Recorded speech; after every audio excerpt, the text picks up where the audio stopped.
वज़ीर दाखिला शेख रशीद अहमद का कहना है कि इस्टेब्लिशमेंट वज़ीर आज़म इमरान खान के साथ है। वज़ीर आज़म को एतमाद का वोट देने के लिए पार्लियामेंट हाउस पहुँचने पर मीडिया से गुफ्तगू करते हुए वज़ीर दाखिला शेख रशीद अहमद का कहना था, आइन के आर्टिकल 91 की ज़ेली शिक 7 बहुत बड़ा आर्टिकल है। शेख रशीद का कहना था कि आज अपोजिशन को इजलास में शरीक होना चाहिए था। लोगों में जुर्रत होनी चाहिए कि वो सरेआम कहें कि मैंने वोट नहीं देना।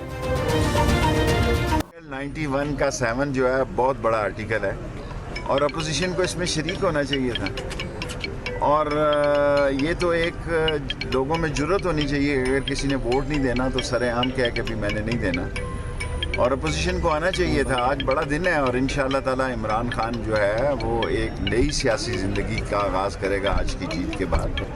अगर नो कॉन्फिडेंस वो लाते तो फिर तो हमें आने की असम्बली में ज़रूरत नहीं थी, उनको आदमी पूरे करने थे।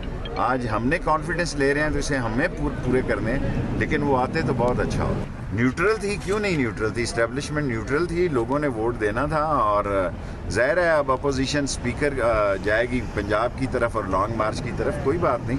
आज इमरान खान एक नई सियासी ज़िंदगी की फतेह के बाद इब्तदा करने जा रहा है और कल मैंने इमरान खान साहब से कहा है कि नए बजट में लोगों को ज़्यादा से ज़्यादा रिलीफ दी जाए और कामन आदमी के जो बेसिक नेसेसिटी के मसले हैं, बुनियादी जो मसाइल हैं, उसको हल करने पर अब हमें तवज्जो दें।